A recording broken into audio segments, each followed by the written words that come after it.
Pernah nggak sih kamu ngerasa capek banget karena terus-terusan cemas dan overthinking soal hal-hal yang sebetulnya di luar kendali?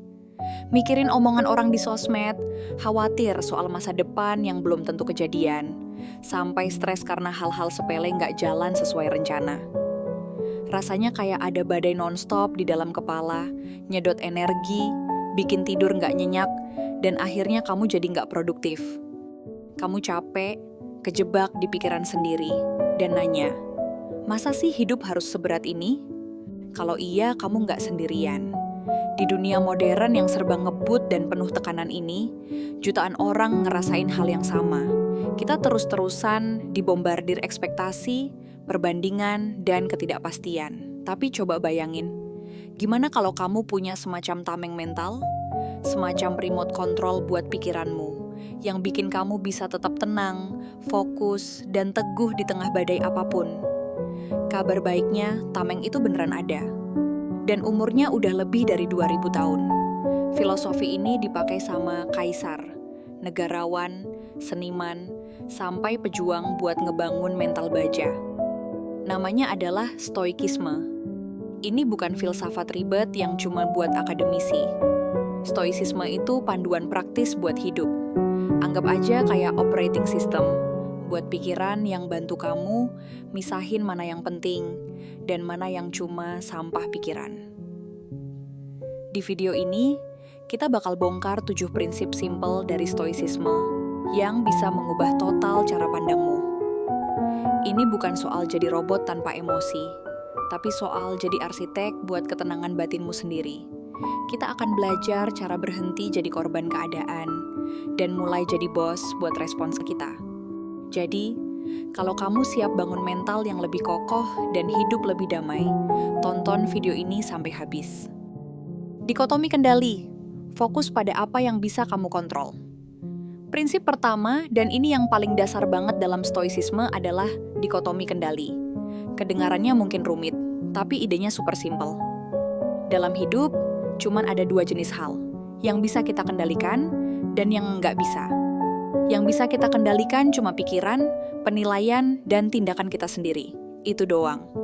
Sisanya, hampir semua hal lain nggak bisa kita kendalikan. Cuaca, macet, opini orang lain, hasil dari usaha kita. Bahkan kesehatan kita di masa depan.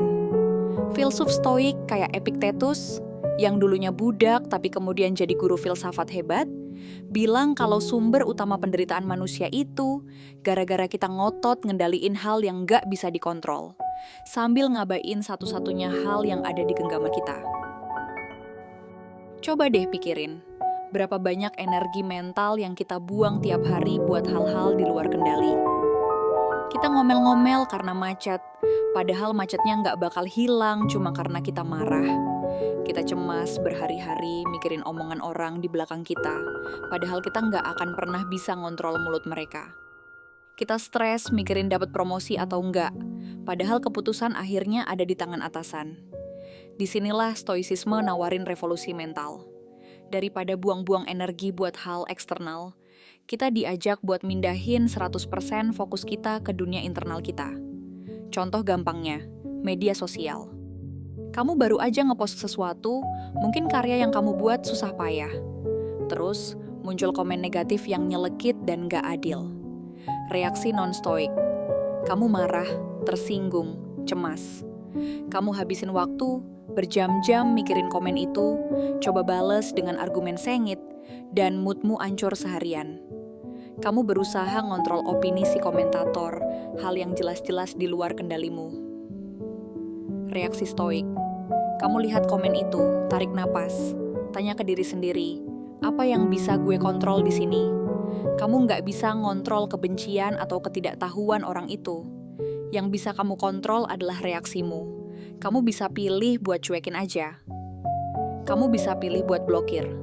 Kamu bisa pilih buat ambil kritik yang membangun kalau ada, dan buang sisanya. Kamu bisa memilih buat fokus ke puluhan komentar positif lainnya. Dengan menerapkan dikotomi kendali, kamu ngambil alih lagi kekuatanmu. Kamu bukan lagi boneka yang emosinya ditarik ulur sama kejadian di luar.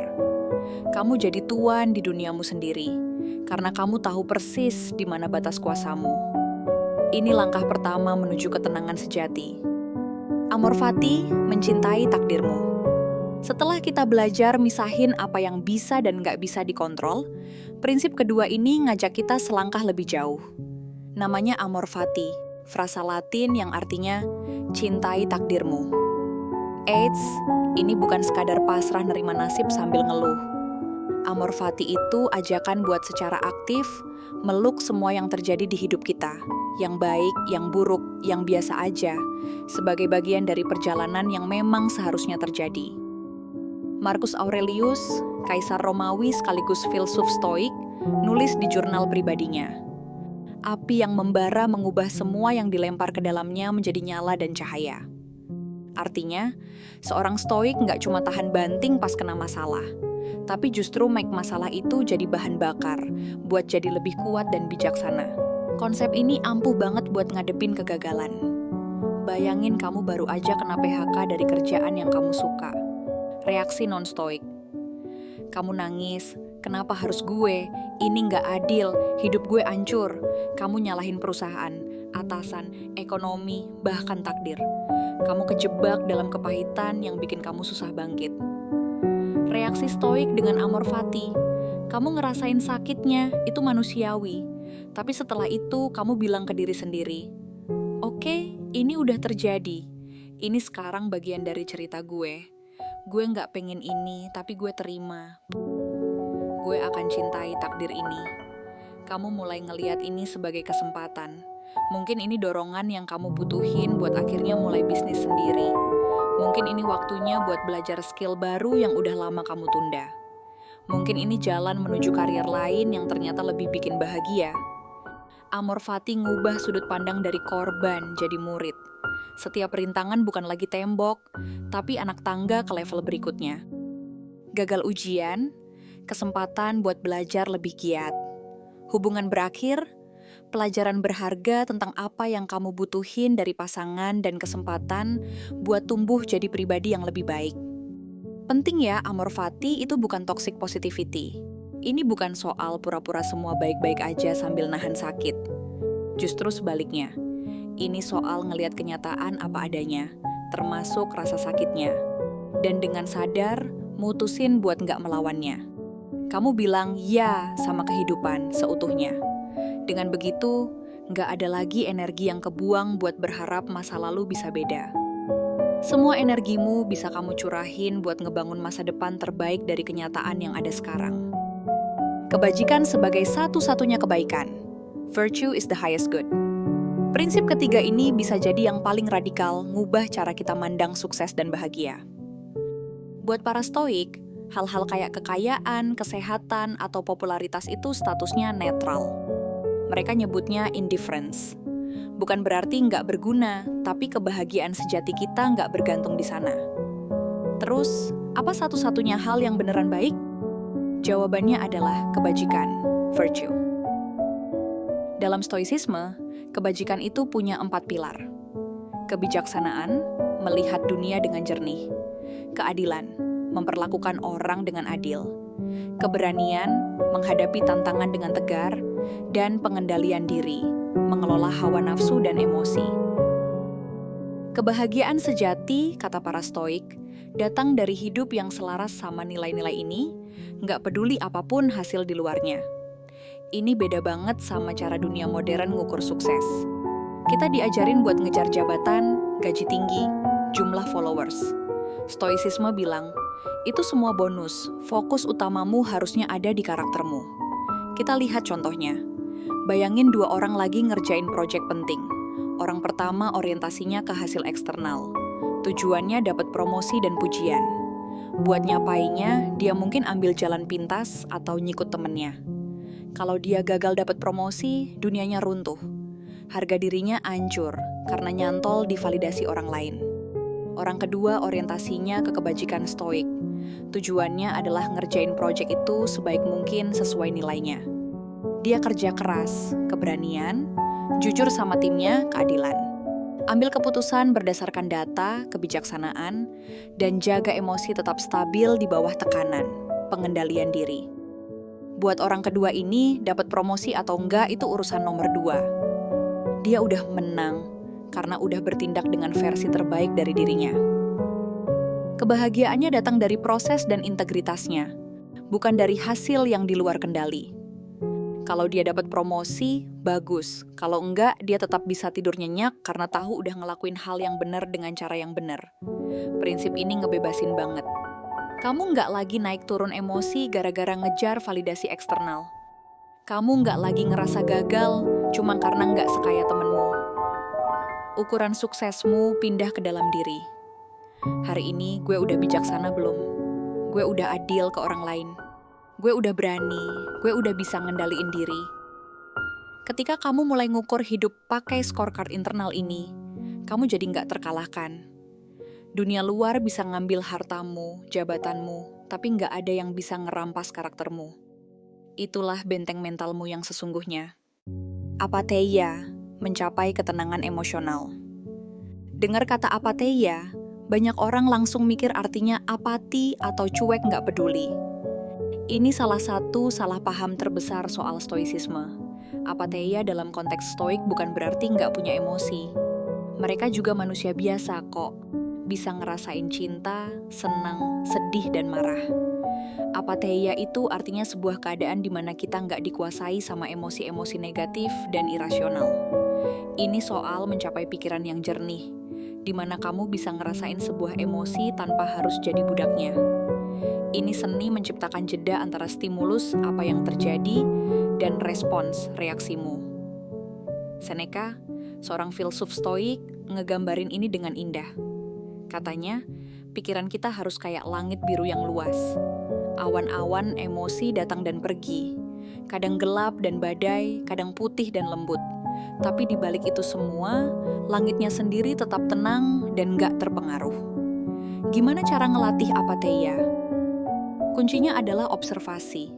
Pas kamu ngerasain emosi negatif yang kuat, misalnya marah karena dikritik, jangan langsung meledak, ambil jeda. Coba ini, kenali. Oke, gue lagi marah, jantung gue deg-degan, muka gue panas.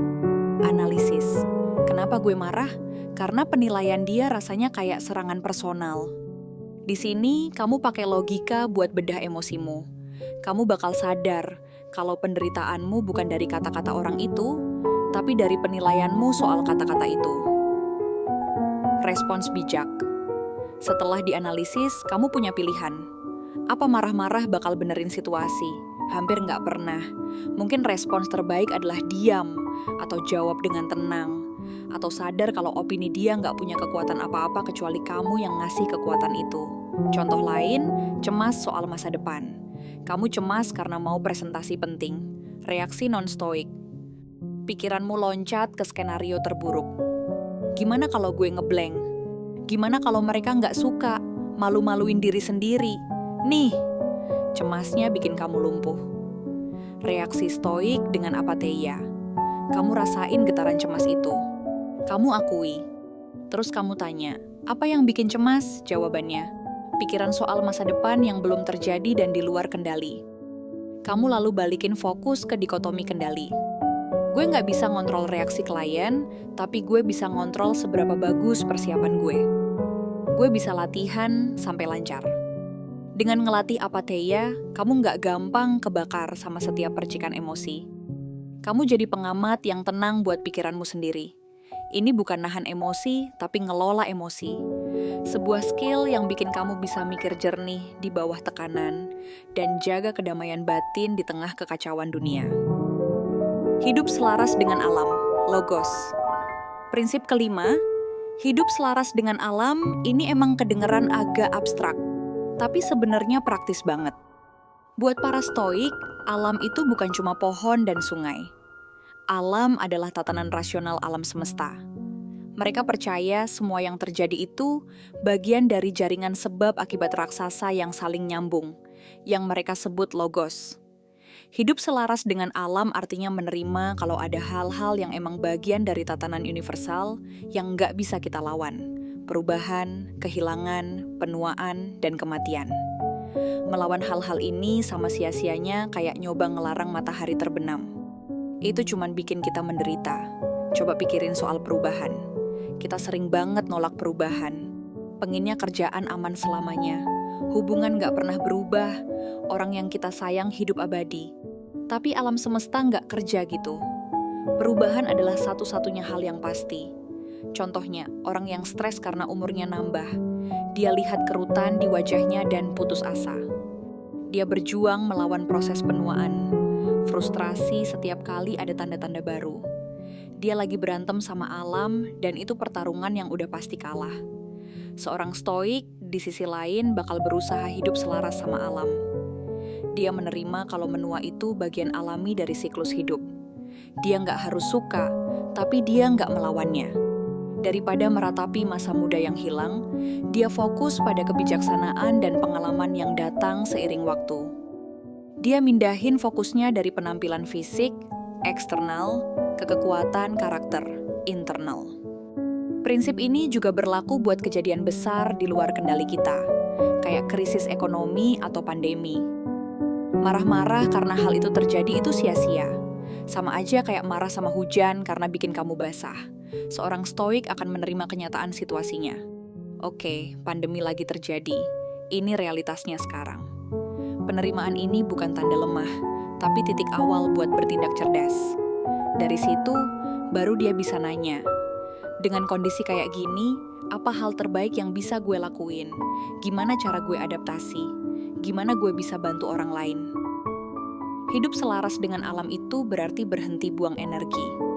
Berharap kenyataan jadi beda, dan mulai pakai energi itu buat cari cara terbaik berselancar di atas kenyataan yang ada. Jadilah kayak peselancar yang nggak bisa ngontrol ombak, tapi bisa belajar menungganginya dengan lihai. Latihan mental dan refleksi, premeditatio malorum and journaling. Stoicisme itu bukan filosofi pasif yang cuma dibaca. Ini harus dilatih setiap hari, kayak atlet ngelatih otot. Dua latihan mental paling penting buat para stoik adalah premeditatio malorum dan nulis jurnal. Premeditatio malorum artinya prameditasi tentang keburukan. Kedengarannya pesimis, tapi tujuannya justru sebaliknya, buat bangun ketahanan mental.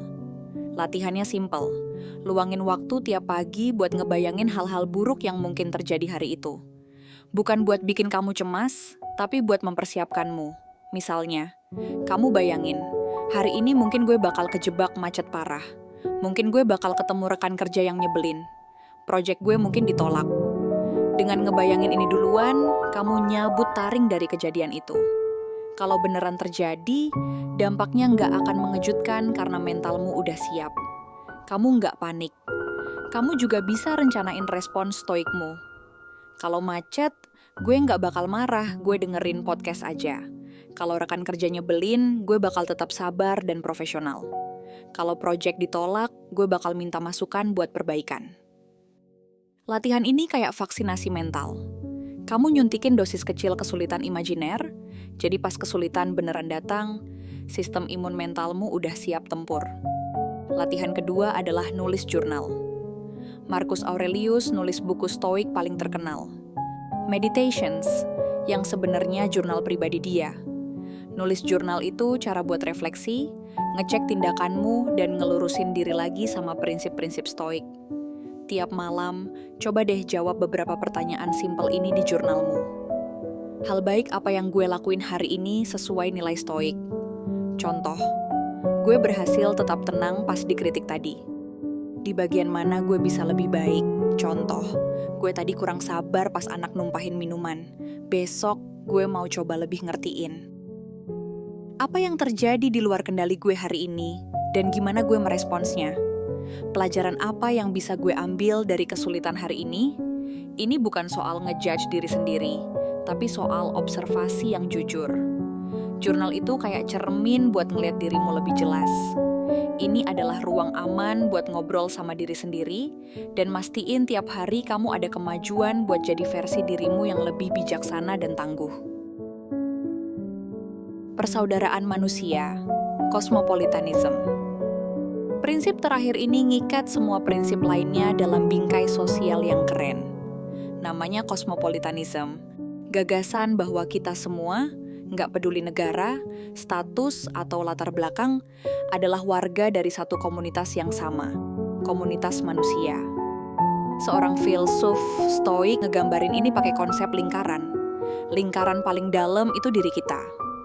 Lingkaran berikutnya keluarga, lalu teman, tetangga, sesama warga negara, dan lingkaran terluar mencakup seluruh umat manusia. Tugas seorang stoik adalah terus-terusan narik lingkaran luar ini lebih dekat ke pusat. Perlakukan orang asing kayak tetangga, dan tetangga kayak keluarga. Kenapa ini penting buat bikin kita tahan banting? Karena ini ngubah cara kita mandang orang lain, terutama mereka yang nyebelin. Pas kamu lihat orang yang motong antrean atau nyebarin gosip, reaksi alami kita kan marah. Tapi seorang stoik bakal ngingetin dirinya, orang ini sama kayak gue, lagi berjuang dalam hidupnya. Dia mungkin bertindak gitu karena nggak tahu, takut, atau sakit hati. Dia bagian dari komunitas manusia gue. Marcus Aurelius sering nulis di jurnalnya buat ngingetin diri sendiri biar sabar sama orang sulit. Dia bilang, pagi ini, ingatkan dirimu bahwa kamu akan bertemu orang yang usil, sombong, nggak jujur, dan kasar. Mereka begitu karena mereka nggak bisa bedain mana yang baik dan mana yang jahat. Ini bukan alasan buat ngebiarin orang nginjek-nginjek kamu ya. Stoicisme tetap mendorong keadilan. Tapi, ini cara buat ngelindungin kedamaian batinmu. Amarahmu ke orang lain lebih banyak ngerusak dirimu sendiri. Dengan mandang mereka pakai kacamata persaudaraan manusia, kamu bisa ganti amarah dengan rasa kasihan, atau minimal pemahaman yang netral. Prinsip ini juga ampuh buat ngelawan overthinking akibat perbandingan sosial. Pas kita terus-terusan bandingin diri sama orang lain di sosmed, kita ngerasa terpisah dan bersaing. Cosmopolitanism ngingetin kita bahwa kita semua ada di tim yang sama. Suksesnya orang lain nggak ngurangin nilaimu. Dengan mempraktikkan ini, kamu bakal ngerasa nggak terlalu sendirian dalam perjuanganmu. Kamu jadi lebih gampang empati, lebih pemaaf, dan nggak cepet ngejudge. Ini bakal ngurangin gesekan sosial di hidupmu dan ngasih ketenangan yang datang dari rasa terhubung sama sesuatu yang lebih besar. Kesimpulan dan obrolan lanjutan. Jadi, itu tadi 7 prinsip stoik yang bisa jadi fondasi buat mental yang lebih tahan banting. Kita ulas cepet lagi ya. Dikotomi kendali. Fokus cuma sama pikiran dan tindakanmu. Lepasin sisanya. Amor Fati. Peluk semua kejadian di hidupmu, baik atau buruk, sebagai kesempatan buat tumbuh, kebajikan itu. Utama, ukur sukses dari karaktermu, bukan dari validasi luar. Apatheia. Jangan jadi budak emosi, amati perasaanmu, lalu pilih respons yang bijak. Selaras dengan alam. Terima kalau perubahan itu pasti. Jangan dilawan, tapi belajarlah berselancar di atasnya. Latihan mental. Asah pikiranmu tiap hari dengan bayangin skenario terburuk dan nulis jurnal. Kita semua, saudara, perlakukan orang lain dengan empati, karena kita semua bagian dari satu tim besar umat manusia. Menjadi pribadi yang tahan banting itu bukan tujuan akhir yang bisa dicapai semalam. Ini latihan seumur hidup. Bakal ada hari-hari di mana kamu berhasil, dan ada juga hari di mana kamu gagal dan kebawa emosi lagi. Nggak apa-apa. Yang penting terus latihan, terus refleksi, dan terus usaha jadi sedikit lebih baik dari dirimu yang kemarin. Stoicisme nggak janji bakal ngilangin semua masalah hidupmu. Masalah bakal selalu ada. Tapi, filosofi ini janji buat ngasih kamu kekuatan dan kebijaksanaan buat ngadepin masalah apapun dengan kepala tegak dan hati yang tenang. Nah, sekarang aku penasaran banget sama kamu. Dari 7 prinsip tadi, mana yang paling kena atau paling relevan sama situasimu sekarang? Apa dikotomi kendali yang lagi kamu butuhin banget? Atau mungkin amor fati buat nerima sesuatu yang baru aja terjadi? Tulis jawabanmu di kolom komentar ya.